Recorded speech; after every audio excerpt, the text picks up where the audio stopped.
Então, louvando ao Senhor, hoje mais uma ordenança foi manifesta no culto, o meio da graça que foi o batismo.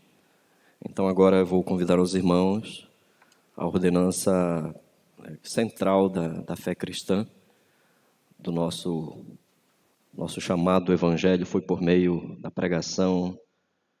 Alguém que é batizado veio a Cristo por meio da pregação. E somos salvos, recebemos a fé graciosa por meio da pregação da palavra de Cristo. Quero convidar os irmãos para a continuidade das exposições no Evangelho de Mateus. E desta feita iremos, irmãos, para o capítulo 24, versos 22 a 28. E peço para os irmãos colocarem-se em pé à medida que acharem o texto. E posteriormente a oração, leitura e oração, os irmãos acompanhem em suas Bíblias. Mateus capítulo 24, versos 22.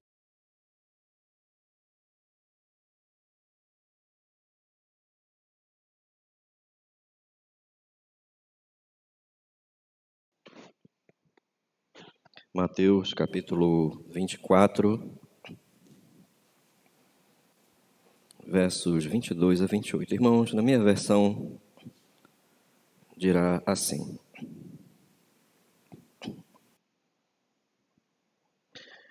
Não tivessem aqueles dias sido abreviados, ninguém seria salvo.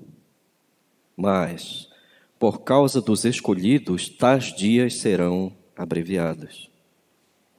Então, se alguém vos disser, eis aqui o Cristo, ou ei-lo ali, não acrediteis, porque surgirão falsos cristos e falsos profetas, operando grandes sinais e prodígios para enganar, se possível, os próprios eleitos. Vede que vou-lo tenho predito. Portanto, se vos disserem, eis que ele está no deserto, não saiais. Ou, ei-lo no interior da casa, não acrediteis. Porque, assim como o relâmpago sai do oriente e se mostra no ocidente, assim há de ser a vinda do Filho do Homem. Onde estiver o cadáver, aí se ajuntarão os abutres. Amém, irmãos? Vamos mais uma vez orar ao Senhor. Ó Senhor Deus eterno, Deus glorioso, Pai da eternidade, Príncipe da paz. O Senhor é digno de glória, de honra e de majestade, pois o Senhor é soberano sobre todas as coisas, nos céus e na terra.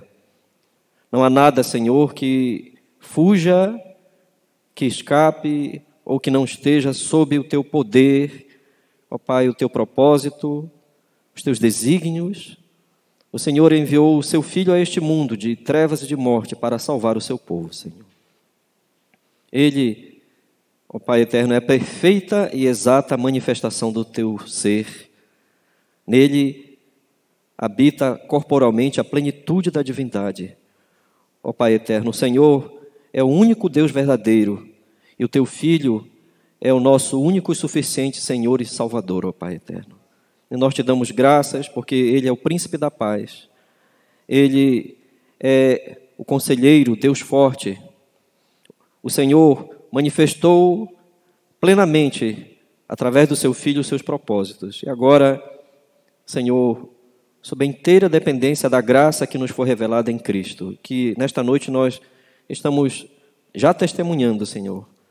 Nós humildemente clamamos a Ti, Senhor, para que o Senhor firme os nossos passos na Sua palavra, para que nenhuma iniquidade domine os nossos corações, Senhor. E que o Senhor, ó Pai eterno, firme e fortaleça a Sua igreja, ó Pai eterno, debaixo do poder da verdade, Senhor. Que o Senhor nos sustente, nos preserve, que o conhecimento da verdade, Senhor, que só pode manifestar-se aos salvos, manifeste-se aqui nesta casa de oração, Senhor. Que o Senhor seja engrandecido, seja louvado, a Tua obra, Senhor, por meio do Teu Espírito Santo, possa, ó Pai eterno, transformar os eleitos, fortalecê-los, confirmá-los e testemunhar aqueles, Senhor, que de alguma forma resistem ao Evangelho, ó Pai eterno, suas mentes, seus corações, ainda não foram, Senhor, ó Pai eterno, alcançados pela pela tua obra, Senhor nosso Deus, só tu podes operar esta obra, só tu és Senhor da salvação. Por isso nos humilhamos diante do Senhor, Senhor, e clamamos a ti, que o Senhor nos permita a obra do seu Espírito Santo entre nós nessa noite, para o louvor e honra do teu nome através da palavra, Senhor. Em nome de Jesus é que clamamos a ti. Amém, Senhor.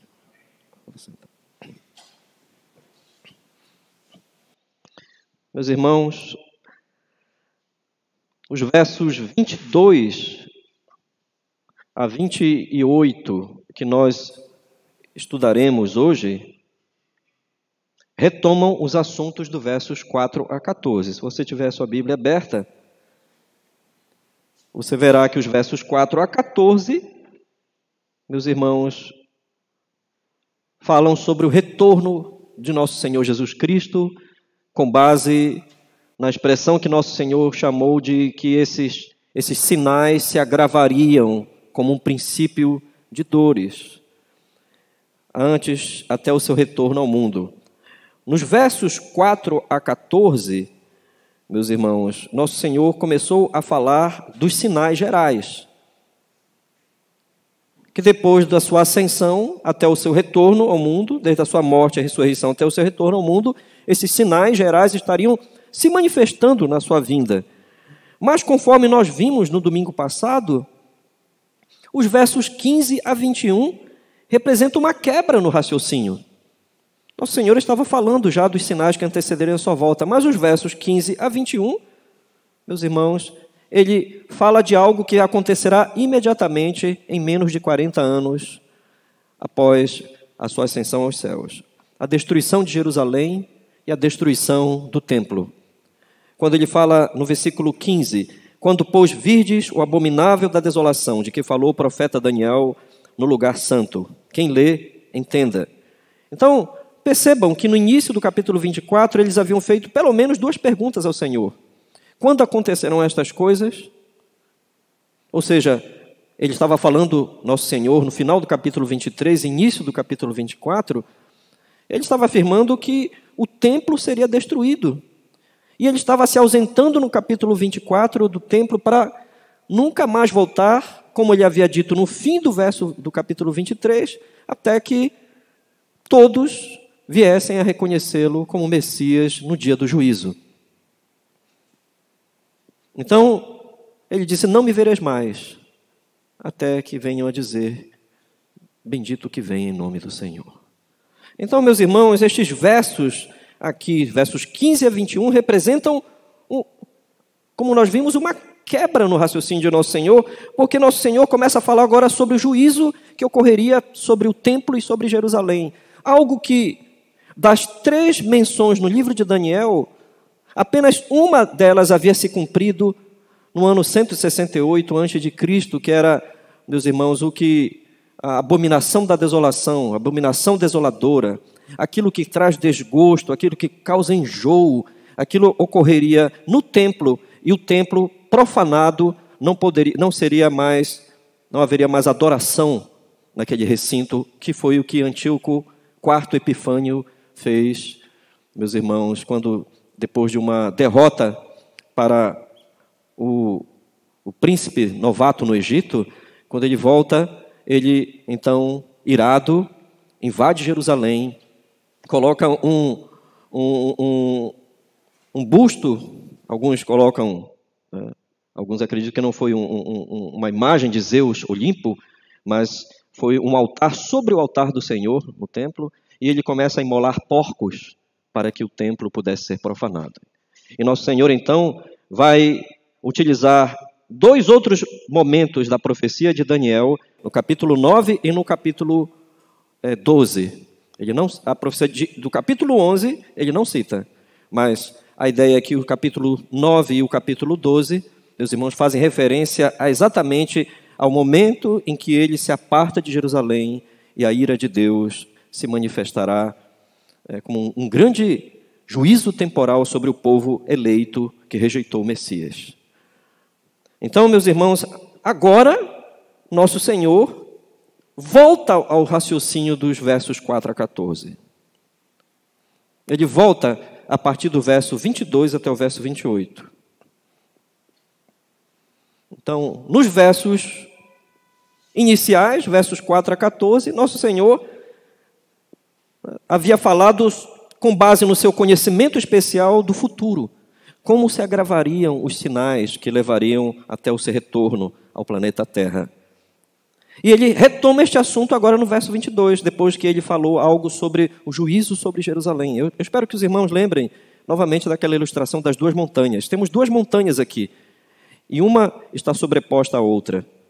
Há momentos em que ele vai falar do juízo final, e há momentos em que ele falou da destruição do templo de Jerusalém, nos versos 15 a 21. E as duas montanhas estão sobrepostas, acontecimentos que ocorrerão no futuro.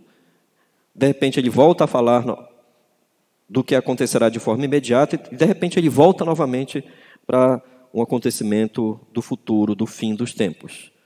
Muitos têm dificuldade de entender essa ruptura. É muito difícil para um estudante das Escrituras entender de imediato essa ruptura no verso 22. Vejam o verso 22, a expressão aqueles dias, no verso 22, não tivessem aqueles dias sido abreviados. Imediatamente, a maioria das pessoas remete ao verso 21, porque ele estava falando da terrível tribulação em que, no curto espaço de tempo, mais de 1 milhão de judeus foram mortos em Jerusalém. Uma terrível carnificina. Só para os irmãos lembrarem que a abominação desoladora, além da invasão do templo pelos soldados romanos, a invasão da destruição de Jerusalém, o próprio sangue dos judeus foi que profanou o templo. E a ideia que parece para muitos é pegar o verso 22, não tivessem aqueles dias, que aqueles dias estariam ligados ao verso 21. Mas, meus irmãos, nosso Senhor não está falando aqui mais da destruição de Jerusalém. Vamos a alguns argumentos que provam isto, meus irmãos. Primeiro, o termo eleitos, que vai surgir aqui. Não tivessem aqueles dias sido abreviados, ninguém seria salvo, mas por causa dos eleitos, tais dias serão abreviados. Meus irmãos, primeiro, eleitos na Bíblia é um termo utilizado essencialmente para todos os que Deus Senhor está reunindo no mundo todo, está separando da história humana para serem salvos. O segundo argumento, a frase ninguém seria salvo. Essa não é uma tradução literal do texto. No original grego do Novo Testamento, a ideia é toda a carne, uma alusão à humanidade em geral, e não, meus irmãos, somente aqueles da Judéia e de Jerusalém. Vamos para um terceiro argumento. Os temas dos versos 4 a 14 surgem novamente, meus irmãos, nos versos 22 a 28. Os irmãos podem olhar nas suas Bíblias. Novamente vem os alertas em relação aos falsos cristos. Novamente aqui vem a questão do engano do falso ensino. E que isto se agravaria tanto exatamente no fim dos tempos, preparando a humanidade que rejeitou o verdadeiro evangelho para que essa humanidade agora fosse visitada pela segunda vinda de Cristo e a história humana encerrar. Com os versos 29 em diante demonstrarão. Meus irmãos, eu poderia entrar num quarto argumento aqui, mas eu não vejo como objetivo da exposição. O quarto argumento seria o argumento estrutural. A estrutura do pensamento grego aqui dos verso 22 é uma estrutura, meus irmãos, que não corresponde à estrutura do que ele estava tratando nos versos 15 a 21. O verso 15 a 21 é um período crítico. É uma das respostas que os apóstolos estavam esperando dele. Quando acontecerão estas coisas? Quando Jesus diz, no versículo 3, diante da beleza do templo de Herodes, o Senhor diz, não ficará pedra sobre pedra. Tudo será destruído. Quando o Senhor então diz, aliás, no versículo 2, não vedes tudo isto? Em verdade vos digo que não ficará aqui pedra sobre pedra que não seja derribada. Meus irmãos e meus amigos, os versos 22 a 28 retomam o tema do princípio das dores e o intensificam de tal maneira que uma tribulação terrível acometerá a humanidade No verso 21, tais dias, no verso 21 diz que não haveria outra igual, mas aqui é uma hipérbole hebraica, no versículo 21. Então, o verso 21 não corresponde ao verso 22. O verso 22, por causa da aproximação dos temas, está remetendo para o fim dos tempos. Então, meus irmãos, ao estudarmos aqui escatologia bíblica, nós perceberemos que os seres humanos, com o decorrer dos tempos, estarão cada vez mais entregues a si mesmos. Haverá retirada da providência de Deus, do que a teologia chama de graça comum de Deus. E, meus irmãos, as leis vão ficar insuportáveis. Homens, mulheres, famílias inteiras, nações inteiras, meus irmãos, em todas as áreas não terão respostas. Os poderes satânicos se manifestarão, muitos seguirão. Esse ensino do verso 22 a 28 segue, meus irmãos, a ideia dos falsos cristos e falsos profetas, falsos mestres, segue a ideia do surgimento do anticristo e da besta, meus irmãos, no livro de Apocalipse e também segundo livro de Tessalonicenses, capítulo 2, quando o apóstolo Paulo trata do anticristo. Mas ao estudarmos, meus irmãos, temos que lembrar as Escrituras, que é como o apóstolo Paulo fala em 2 Tessalonicenses, capítulo 2, verso 7, que há um mistério da iniquidade já operando desde os tempos bíblicos. Paulo afirma isto em 2 Tessalonicenses 2,7. Com efeito, o mistério da iniquidade já opera e aguarda somente que seja afastado aquele que agora o detém. Há um poder contra o cristianismo bíblico e contra o próprio Cristo. Ele está operando. Ele está de forma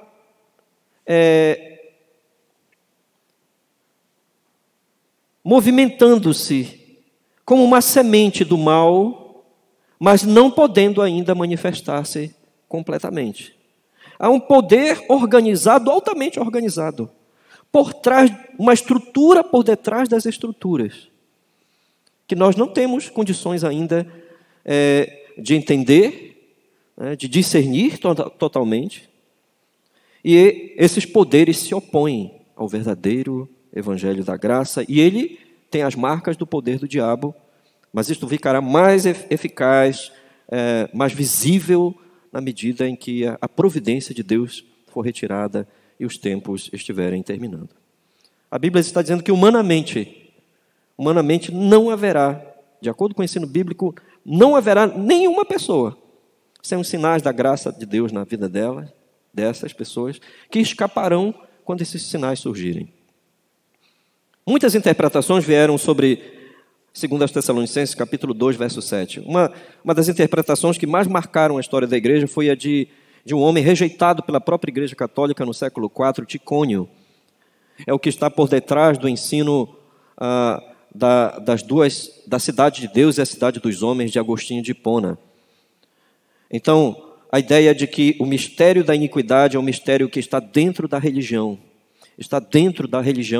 cristã universal, que o anticristo poderia ser fenomenalmente um homem religioso, ou um ser, ou um sistema religioso. Então, meus irmãos, mas de qualquer forma, a manifestação desses poderes, nenhum ser humano sem o evangelho da graça poderá resistir e não ser atraído quando isto acontecer.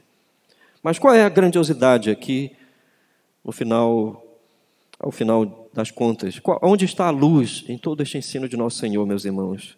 É o ponto definitivo e consolador para os salvos. A providência na salvação dos eleitos triunfará. Glória a Deus. Vai triunfar. Triunfará sobre o poder das trevas, o poder do engano, o conhecimento do mal altamente, mais elevadamente articulado, que se manifestará ao fim das eras.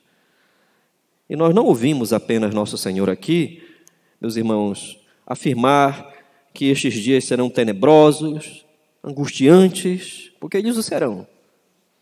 dias em que os poderes do inferno estarão se manifestando de forma visível e enganando, levando muitas pessoas das mais variadas igrejas cristãs à apostasia, à rebelião absoluta contra Deus, junto com a humanidade. Mas o que nós vemos aqui, a luz que ressurge aqui, é a graça de Deus que está acima de todas as coisas. A graça do Senhor.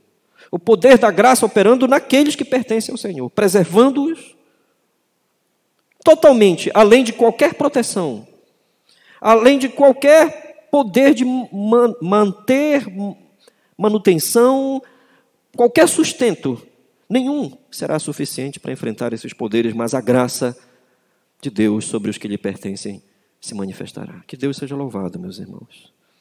Além de qualquer sentido de proteção, de qualquer sentido de manutenção, meus irmãos, os eleitos serão mantidos. E eu quero entender então esses irmãos, separando o texto por partes e tentando compreender com os irmãos a grandiosidade desta mensagem. Eu quero primeiro concentrar-me aqui na soberania de Deus, quando se manifesta aos eleitos aqui, no verso 22. Como eu disse, aqueles dias, no verso 22, não são os dias de angústia e de destruição de Jerusalém, do templo. É algo muitíssimo pior. O que havia sido dito no verso 21, não haverá igual, mas o que haverá no verso 22 é tão terrível que só a volta de Cristo é que poderá impedir a destruição final. Meus irmãos, algo muito pior. As guerras, os terremotos, o falso ensino, a apostasia, levará, meus irmãos, se intensificarão a ponto de tudo perder o sentido. Hoje, um dos maiores agravos à humanidade é que muitas pessoas estão se suicidando. Os irmãos devem estar acompanhando as notícias, mas isto será muito pior do que isto. Será pior do que isso. A ideia do verso 22 é de aniquilação, morte e destruição de toda a humanidade de uma vez, imediatamente. Não tivessem aqueles dias sido abreviados, ninguém seria salvo, mas por causa dos escolhidos, tais dias serão abreviados. Devido às terríveis calamidades, por causa dos eleitos, Deus encurtará os dias de sofrimento. Eu quero entender isso, porque literalmente a palavra grega usada aqui, por Nosso Senhor, para abreviados, é cortar, amputar. Figuradamente está sendo usado aqui, reduzir o tempo.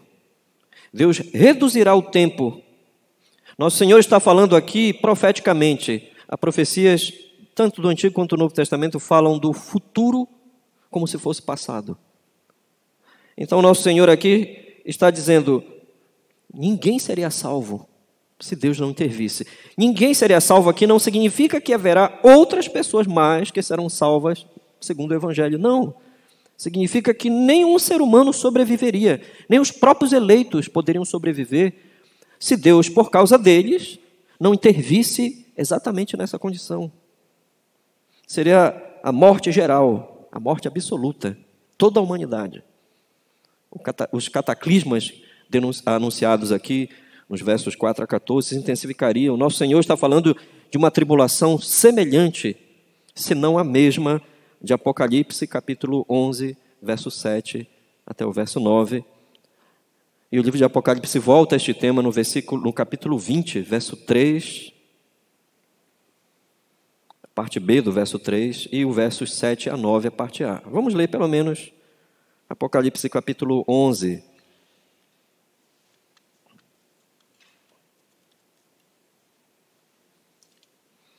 Leiamos Apocalipse, capítulo 11, verso 7 até o verso 9. Quando tiverem então concluído o testemunho que devem dar, a besta que surge do abismo pelejará contra elas e as vencerá e matará. E o seu cadáver ficará estirado na praça da grande cidade, que espiritualmente se chama Sodoma e Egito, onde também o seu Senhor foi crucificado.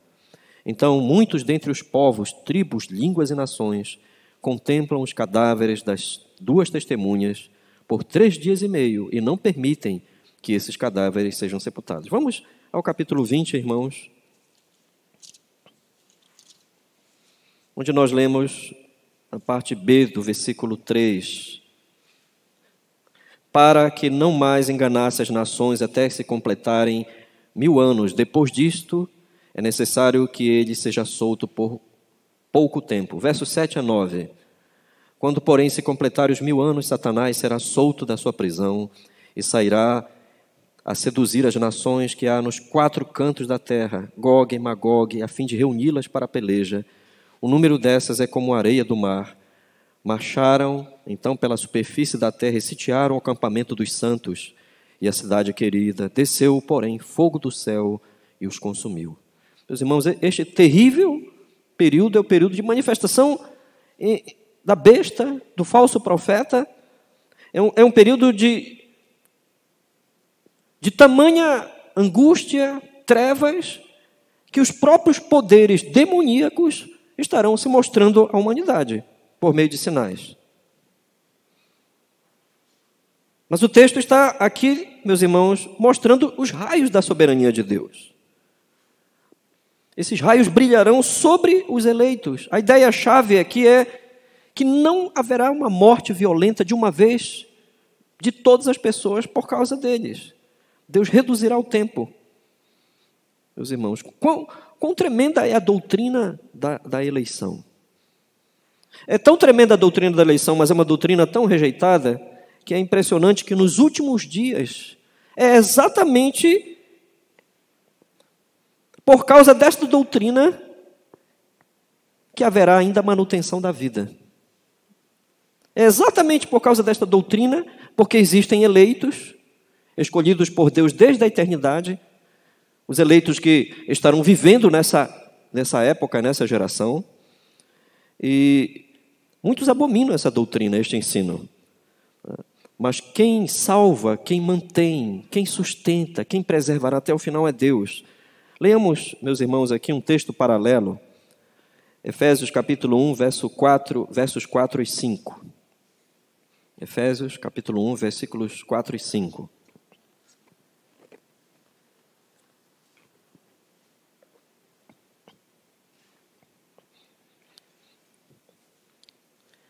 Assim como nos escolheu nele antes da fundação do mundo para sermos santos e irrepreensíveis perante ele, e em amor nos predestinou para ele, para a adoção de filhos por meio de Jesus Cristo, segundo o beneplácito de sua vontade. Nosso Senhor usa a mesma palavra aqui no Evangelho de Mateus, é a mesma palavra no Evangelho de Mateus que o apóstolo Paulo utiliza no versículo 4, eclectos, escolhidos. Se não fosse pelos escolhidos, no versículo 4 de Efésios, a ideia está ligada no raciocínio entre os versos 4 e 5 de pré-ordenação. Deus os escolheu porque Deus os conhecia anteriormente pelo seu propósito. Pré-ordenação antes do tempo, antes da história, antes dos fatos históricos. Porque a causa da escolha da salvação sempre é Deus, sempre está em Deus. Somente está nele a salvação, só Deus pode salvar. Não somente nele. Sua salvação é sábia, a sua salvação é soberana, a sua salvação é perfeita. Vejam, meus irmãos, que o verso 5 chama beneplácito. Deus se regozija com a salvação daqueles que lhe pertencem. Ele tem prazer nela. O beneplácito, o prazer, a satisfação que ele mesmo possui. Meus irmãos, nada é fora dele, nada é fora do Senhor. É uma escolha perfeita, só Deus pode salvar. Vejam como o contexto que nós estamos estudando do final dos tempos, meus irmãos, é, na realidade, uma demonstração de como é falsa a ideia de que uma pessoa possa salvar a si mesma. De que uma religião operada pelos homens possa salvar. A religião vai se desviar para seguir. A falsa religião vai se desviar para seguir, baseado em homens, para seguir o anticristo, para seguir a besta, meus irmãos. É falsa a ideia de que os homens podem se salvar. É falsa a ideia de que há algo bom no ser humano, de que tudo haverá de melhorar por um tempo, no futuro dos nossos filhos e netos, e de que tudo terminará bem. É falsa essa ideia. Não, isso não é real. Será por causa da graça do Senhor, sempre será por causa da graça. E a graça do Senhor, meus irmãos, se manifestará de uma tal maneira que, mesmo na sua pior intensidade, ela ainda estará presente nos eleitos. Glória a Deus, porque o Senhor tem o poder de fazer isso. Na pior intensidade do mal, meus irmãos, esta intensidade não poderá destruir todos de uma vez por causa dos eleitos do Senhor. Eu quero entender com os irmãos como essa situação será desesperadora e a operação do erro. Vamos analisar os versos 23 a 25, depois eu precisarei voltar um pouco a esses versos iniciais. Versos 23 a 25, meus irmãos, chega a ser impressionante como o nosso Senhor se preocupa com a igreja. E como Ele faz provisões para que a igreja esteja se preparando. Ele atenta para a gravidade das circunstâncias, que essas circunstâncias haviam sido afirmadas por Ele, vejam, nos versos 4, 5 e 11, já no primeiro momento da sua profecia. E Ele lhes respondeu: vede que ninguém vos engane, porque virão muitos em meu nome, dizendo, eu sou o Cristo, enganarão a muitos. E no verso 11, levantar-se-ão muitos falsos profetas, enganarão a muitos. Meus irmãos, nosso Senhor volta a esse assunto a partir dos versos 22 a 28 e intensifica esse mesmo assunto. Ele visa aqui sacudir os seus apóstolos e a igreja que permanecerá sob este ensino. Sacudir, despertar, alertar.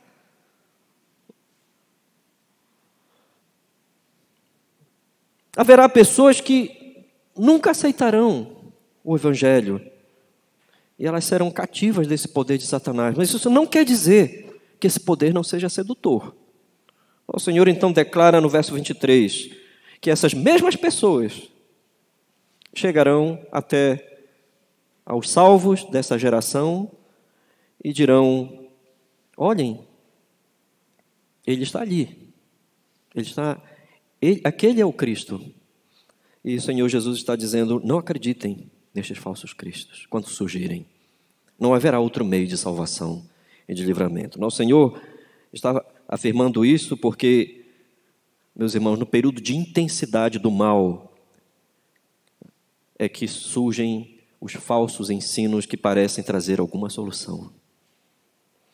Mas a pergunta que nós temos de entender aqui é, esse ensino parece estar dando à igreja que ela tem responsabilidade de guardar os seus alertas do Senhor Jesus. Mas deveríamos perguntar, ora, isto não estaria em contradição à doutrina da soberania de Deus salvaguardar os eleitos? Ter alertas e a igreja ter a responsabilidade de guardar e de vigiar, isso não está em contradição com o que acabou de ser dito, que os eleitos serão preservados? Não, meus irmãos, evidentemente que não. Fé genuína envolve vigilância. Fé genuína envolve responsabilidade com os alertas. Quantas pessoas vocês têm encontrado que realmente se preocupam com o ensino religioso que têm recebido? Quantos? Quantas pessoas vocês encontram que estão se afastando do ensino falso?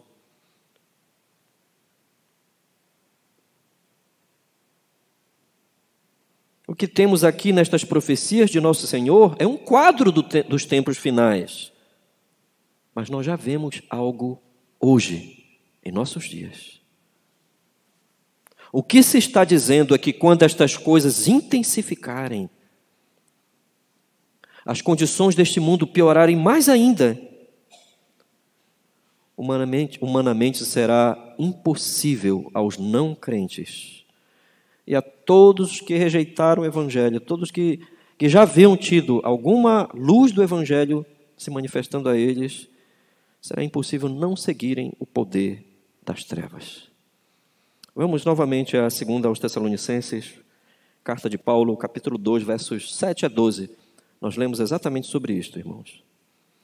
2 aos Tessalonicenses, capítulo 2, verso 7 a 12.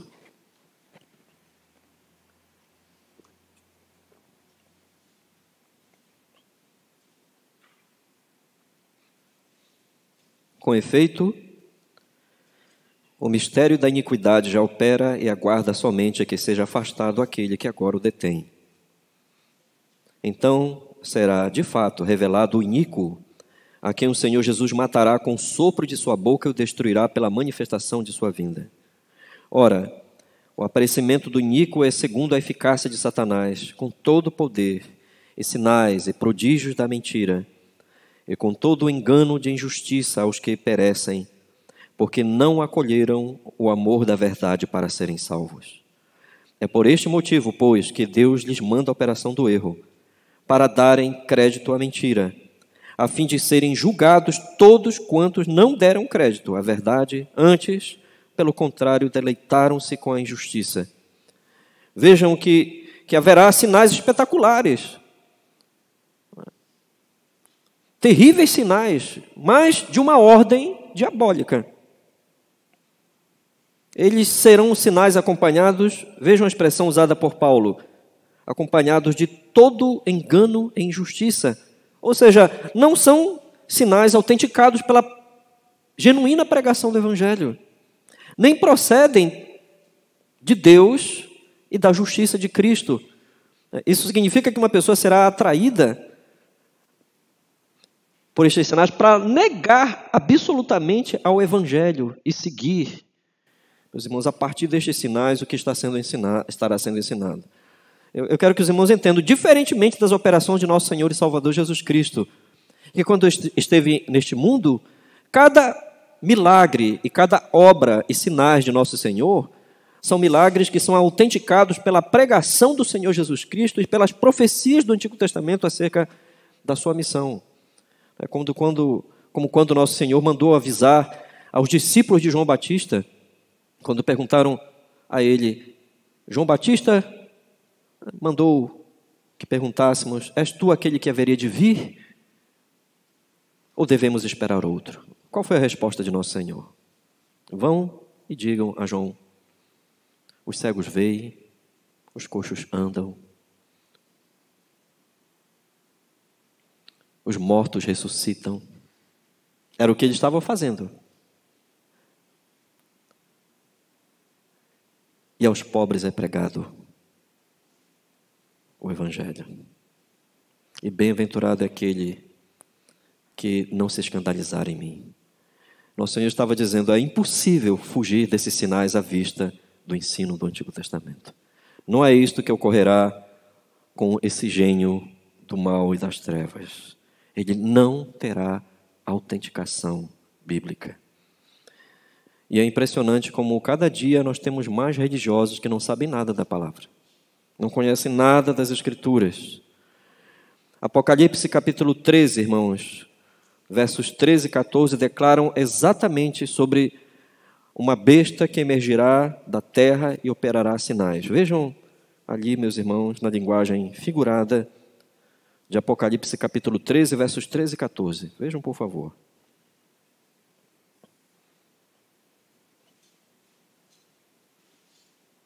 A besta que emergirá da terra e operará sinais. Também opera grandes sinais, de maneira que até fogo do céu faz descer a terra, diante dos homens. Seduz os que habitam sobre a terra, por causa dos sinais que lhe foi dado executar diante da besta, dizendo aos que habitam sobre a terra que façam uma imagem à besta, aquela que, ferida a espada, sobreviveu.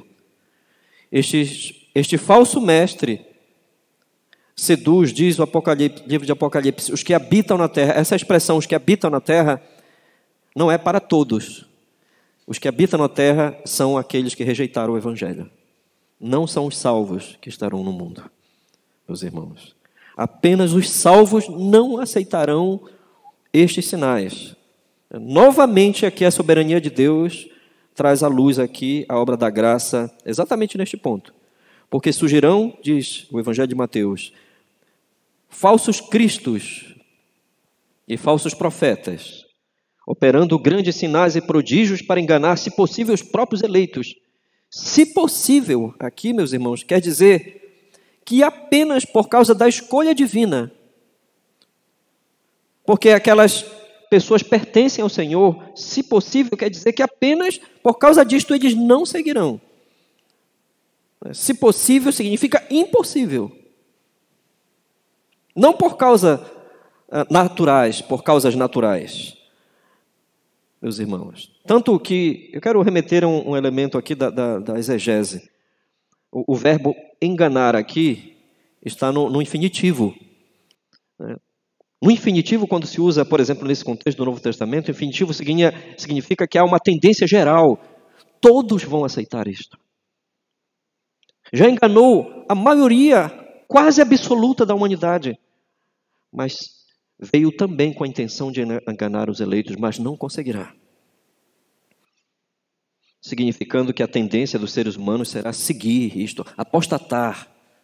Aqueles que já estavam dentro das igrejas, aqueles que já viviam alguma espécie de religiosidade, mas acabam finalmente na apostasia, mas a verdadeira fé será mantida pelo poder de Deus.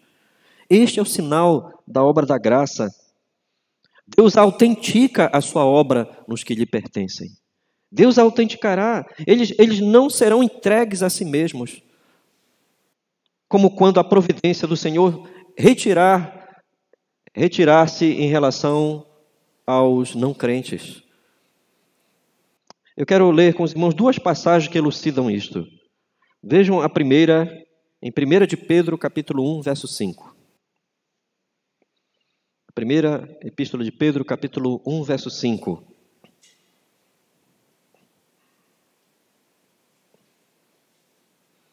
Que sois guardados pelo poder de Deus, mediante a fé, para a salvação preparada para revelar-se no último tempo.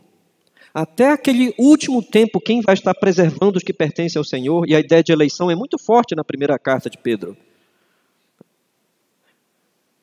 Ele começa afirmando que aqueles crentes são os eleitos do Senhor ali na Ásia Menor. Então, a fé não é um elemento humano. Eis aí a prova. O crente é preservado pelo poder de Deus. Não é um elemento natural que pode ser destruído ou aniquilado por alguma convicção, até mesmo tremendamente sobrenatural, que pode levar muitos atrás de si. Meus irmãos, esta fé é uma obra da graça que não pode ser destruída finalmente. Ela não será destruída porque é uma obra da graça naqueles que pertencem ao Senhor. Mas é possível que surja agora às nossas mentes a pergunta: como podemos ter certeza de que isto jamais ocorrerá? Na doutrina bíblica da soberania de Deus, o Senhor já determinou a salvação dos seus eleitos na eternidade, antes de todas as coisas. Nosso Senhor está usando aqui novamente o termo eleitos, escolhidos, para subentender isto. Se possível, haveria esta possibilidade de qualquer outro ser humano. Foi dada a Satanás agora, pela ira de Deus, foi dada a Satanás o tempo para que ele pudesse arrastar os seres humanos atrás de si, como nós lemos em 2 Tessalonicenses, capítulo 2, versos 7 a 12. Porque não acolheram é por este motivo, pois, que Deus lhes manda a operação do erro para darem crédito à mentira, a fim de serem julgados todos quantos não deram crédito à verdade, antes, pelo contrário, deleitaram-se com a justiça. Então, na realidade aqui, meus irmãos, Deus está preservando os seus porque realmente lhe pertencem desde a eternidade, e o Senhor determinou que nenhum agravo haverá em relação aos que lhe pertencem. Não será possível porque Deus determinou, dito de uma forma mais direta, não será possível porque Deus determinou que os eleitos não voltariam mais ao domínio de Satanás, uma vez que a salvação os tirou de lá. Eles não voltam mais, Satanás não poderá mais se assenhorear deles, dominá-los novamente, na mente e no coração. A segunda passagem que eu prometi para os irmãos é a 1 de João, capítulo 5, verso 18.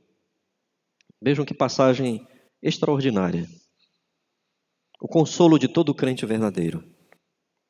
1 de João, capítulo 5, verso 18. Sabemos que todo aquele que é nascido de Deus não vive em pecado, antes, aquele que nasceu de Deus o guarda, e o maligno não lhe toca. A ideia de não tocar está ligada à ideia de pecado aqui, porque não se faz, a ideia aqui não é de qualquer pecado.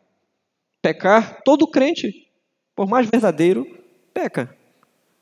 Mas a questão aqui também não é permanecer só no pecado, meus irmãos, exatamente não ceder à apostasia, à obra de Satanás.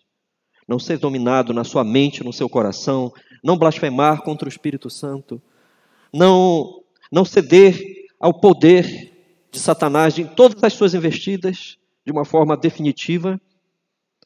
E eu quero, meus irmãos, voltar aqui, mais uma vez, ao verso 23, e depois avançamos aqui, em Mateus capítulo 24, até o versículo 26.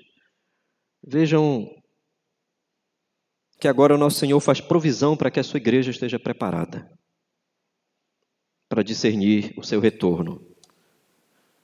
Aqui nós temos uma maravilhosa provisão do Senhor, irmãos. Devemos glorificá-lo por isso. Como a igreja pode discernir a vinda de nosso Senhor? O modo da vinda de nosso Senhor, para que nós não sejamos enganados. Isto é, o ato em si do retorno de nosso Senhor. Que tipo de retorno? É o retorno de Cristo. Será o retorno de Cristo. Para isto, ele alerta com o seguinte discernimento.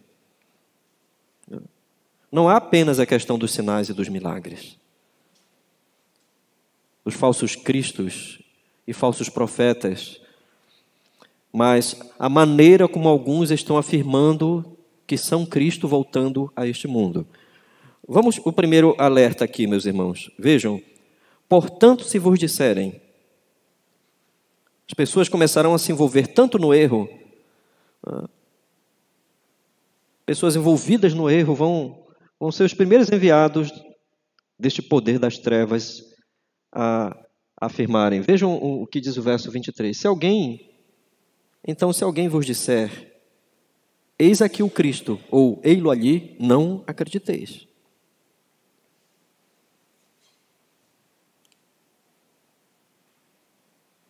Haverá, dentre estes sinais, pessoas que estarão dizendo que Cristo veio de um outro modo específico, e muitos acreditarão.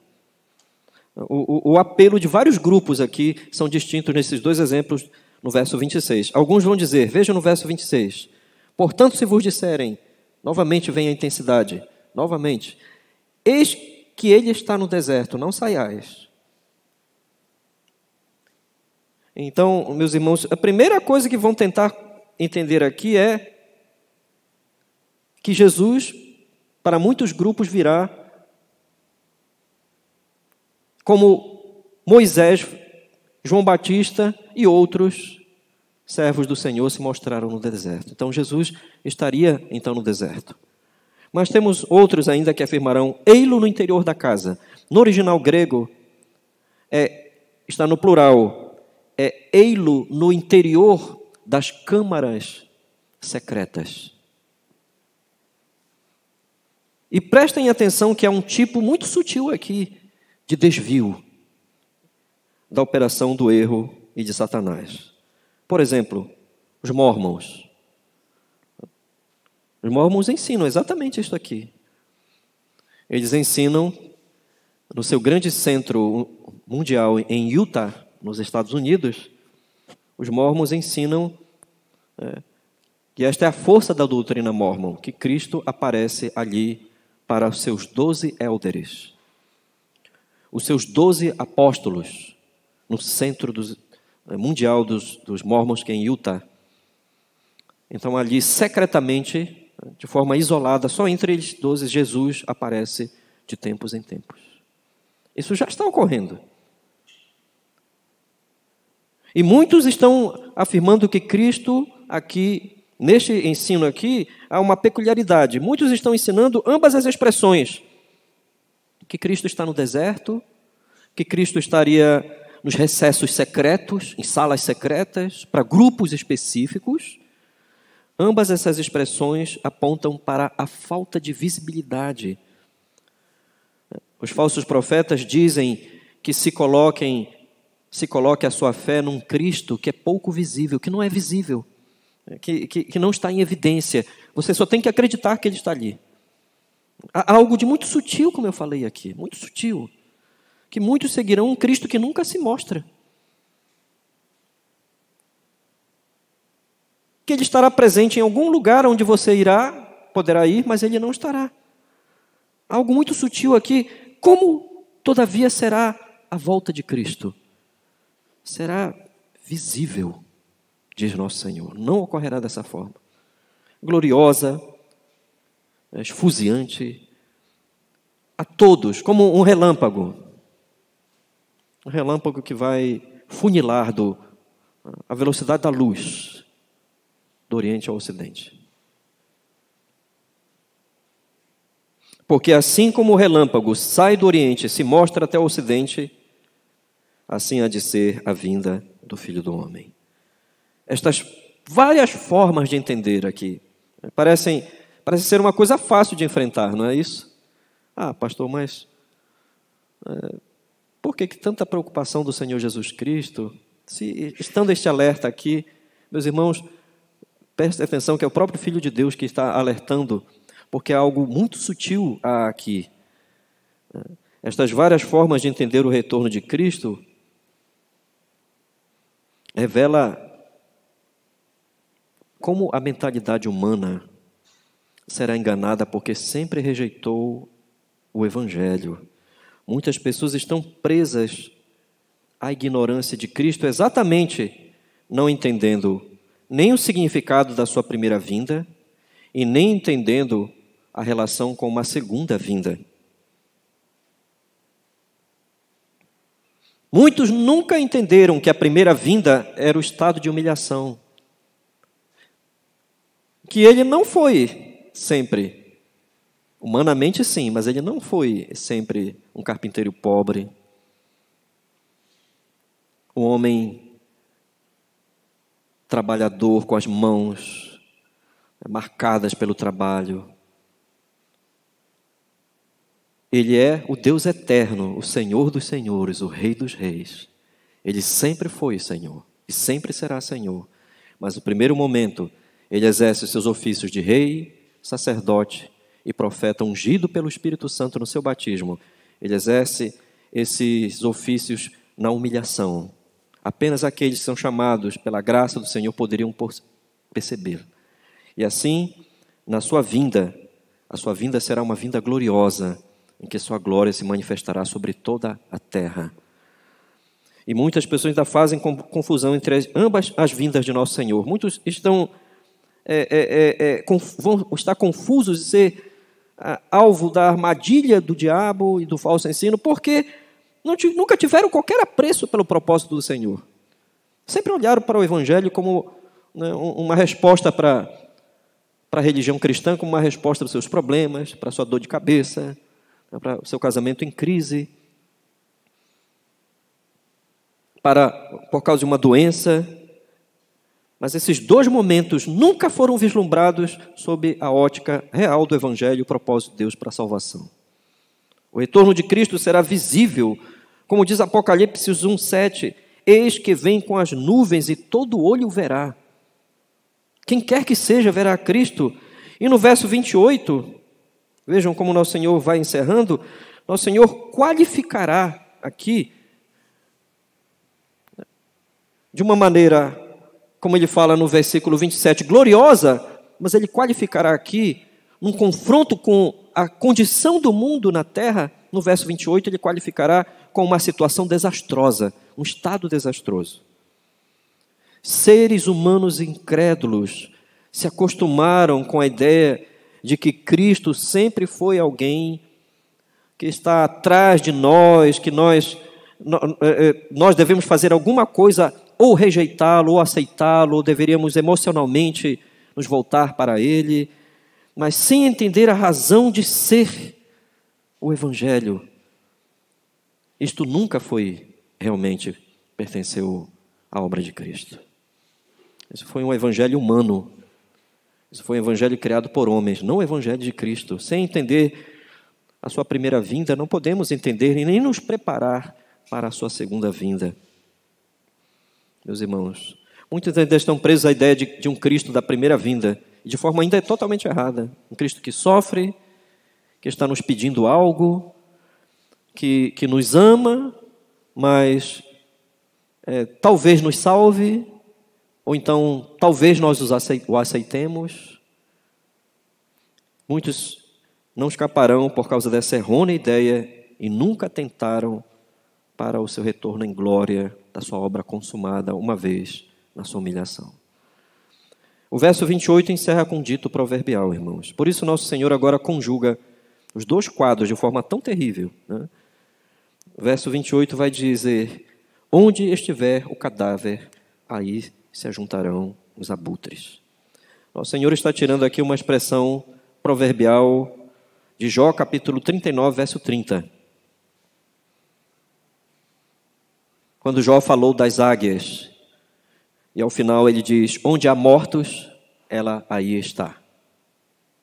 Só que a diferença entre Jó e o texto aqui que nós temos do verso 28 é que o termo usado não é águia, no original grego aqui.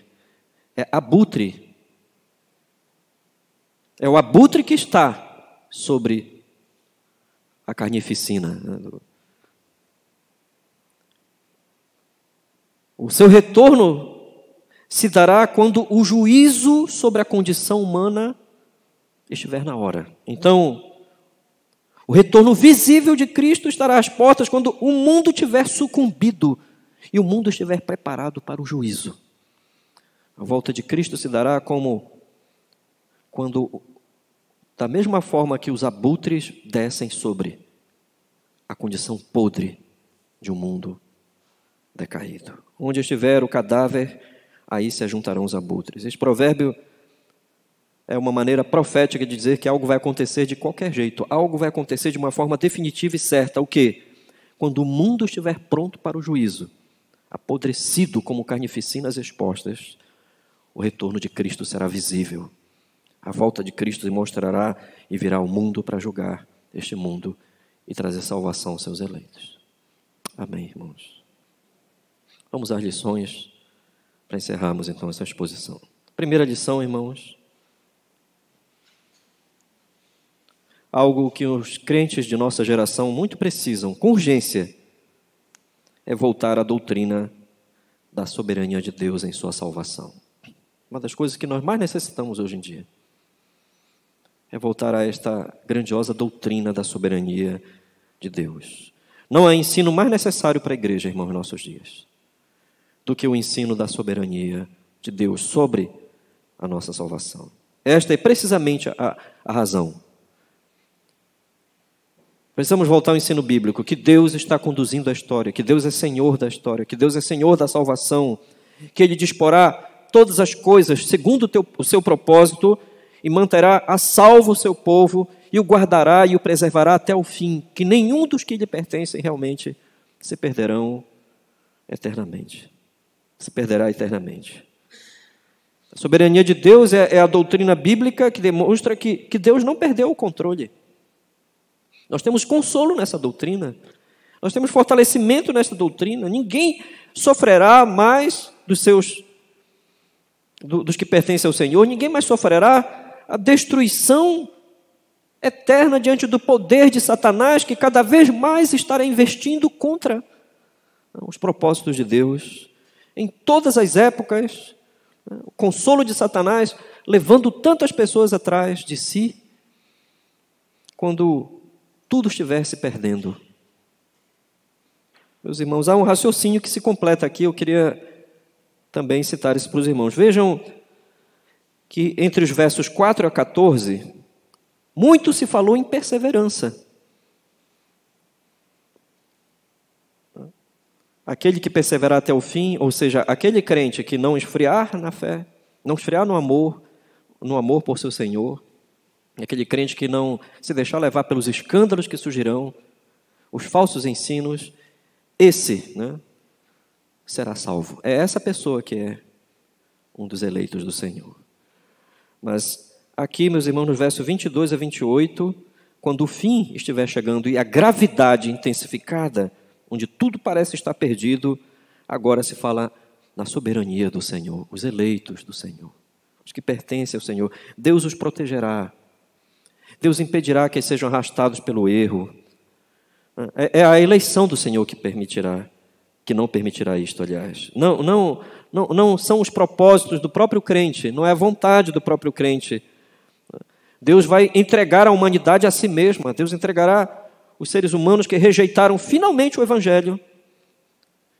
E Deus então não considerará mais a sua obra de arrependimento, terminará o tempo do chamado dos eleitos, mas não entregará os que lhe pertencem ao princípio do erro e da apostasia.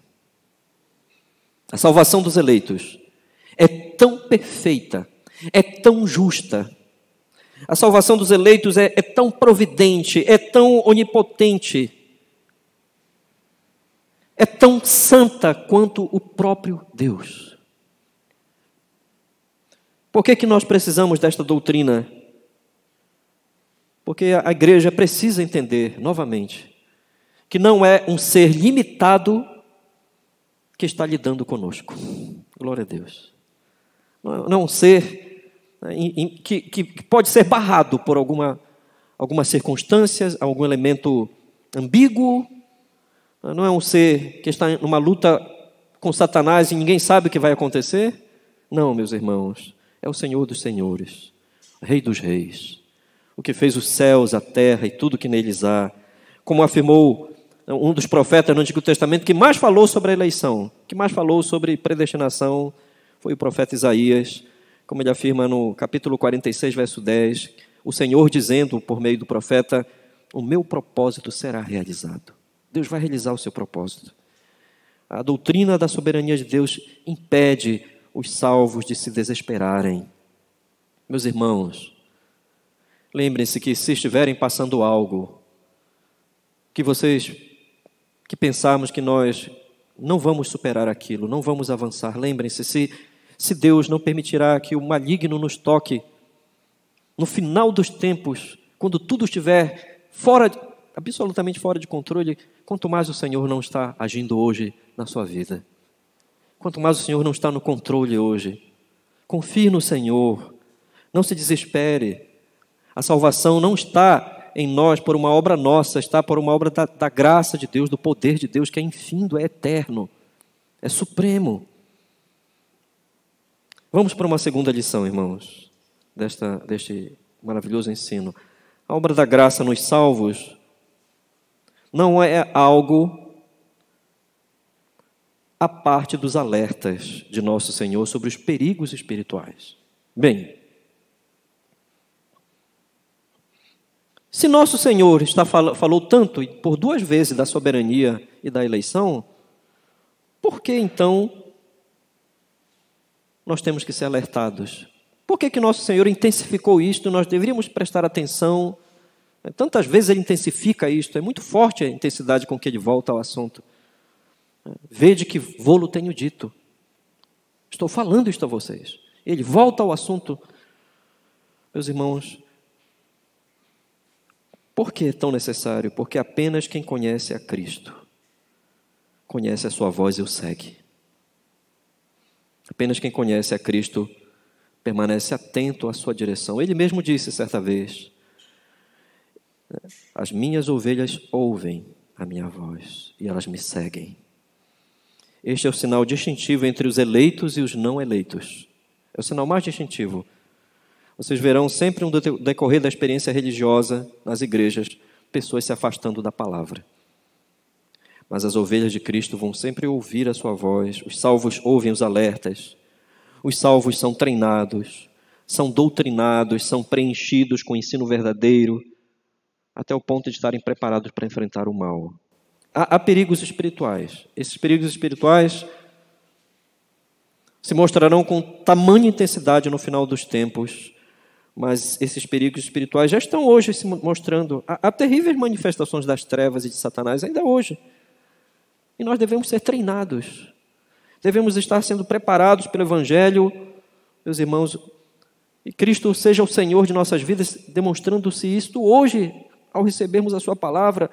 Todas as coisas que ouvimos nesses sermões de nosso Senhor não são coisas que aprenderemos de uma forma instantânea. Nós não aprenderemos todo este ensino e nem o absorveremos, né? Absorveremos, aliás, de forma perfeita, instantânea. Não. Nós absorveremos como? Na medida do nosso crescimento na graça, na medida do crescimento na maturidade cristã. Meus irmãos, nós temos de ter cuidado com a nossa vida, não separando-a em nada de Cristo. E vivendo o tempo de nossas vidas sendo aperfeiçoado pelos meios da graça. Os meios da graça, como nós vimos hoje aqui no batismo, como nós estamos vendo, participamos da oração, da semana da dependência da graça de Cristo. O grande puritano Thomas Watson, falando sobre os meios da graça, pregação, ensino, batismo, ceia, oração. Thomas Watson disse que nós deveríamos ter cuidado com os meios da graça para nós mantermos, para que a fé viva fosse mantida. Ele disse certa vez, de uma forma bem interessante, cuida da tua fé e a tua fé cuidará de ti. Cuida da tua fé e a tua fé cuidará de ti. Se o piloto cuidar do navio, o navio cuidará do piloto. Se o Senhor está a dar-nos a sua palavra, receba, guarde, atente, estude-a, incline-se para a verdade. Um dos sinais de que uma pessoa não é eleita é exatamente que ela nunca dá crédito à palavra, ela não se baseia na palavra, ela não se volta para a palavra. Ela não se remete a Cristo, aos meios da graça. Vamos para a terceira e última lição, meus irmãos. A volta de Cristo será como um juízo instantâneo e imediato para todos que rejeitaram a sua palavra. Cristo voltará, se os irmãos entenderam bem o ensino de hoje, Cristo voltará exatamente, precisamente, no exato momento em que as pessoas mais estiverem seguindo de forma aberta a Satanás. Quando não haverá mais nenhuma possibilidade de arrependimento. Este será exatamente o retorno de Cristo, quando tudo estiver pronto para o juízo. Quando os chamados do Senhor já estiverem acolhidos como seu povo, muitos já morreram, como afirma o livro de Apocalipse, e muitos outros estão sendo perseguidos na terra, estarão sendo perseguidos. Mas, meus irmãos, esse retorno será tão instantâneo e glorioso que não haverá arrependimento. A própria beleza de Cristo nos céus, que todo olho verá, também é o mesmo olho que vai rejeitar a sua glória e se rebelar. Na sua rebelião, esta pessoa não terá mais arrependimento, nem obra do Espírito Santo nela. Então, eu quero lhe dizer esta noite, retire de sua vida qualquer falsa ideia de que você terá muito tempo para se arrepender. Retire da sua vida. Você não sabe quanto tempo Deus ainda permitirá. Rejeite a falsa ideia de que as coisas vão melhorarão, de que você terá tempo para pensar, de que você poderá passar, os jovens aqui, retirem da mente e do coração de que poderão ter tempo suficiente para que as coisas melhorem na sua época e tudo volte a ponto de poder esperar um pouco mais. Isso não só é falso, como esconde por detrás de si o verdadeiro sentido do mundanismo, que é a rejeição do Evangelho. Há apenas um lugar seguro: humilhar-se diante do Cristo das Escrituras, do Senhor Jesus, o Filho do homem, diante da sua palavra de vida eterna. Satanás tentará imitá-lo E ele já está fazendo isto, como diz o apóstolo Paulo, o mistério da iniquidade já está operando. Muitos estão, de alguma forma, tentando conduzir pessoas para a destruição por meio do espírito do erro, confundir. Mas se até aqui você não tem se firmado na verdade, lembre-se do que ouviu. Muitos serão entregues, seus próprios corações, e seguirão o erro e passarão uma vida, porque passaram uma vida rejeitando o Evangelho e não se conformaram a este Evangelho da graça. Pergunto a você, qual é a sua condição esta noite? A quem você realmente está seguindo? A quem você realmente pertence? Pois, irmãos, vamos orar ao Senhor.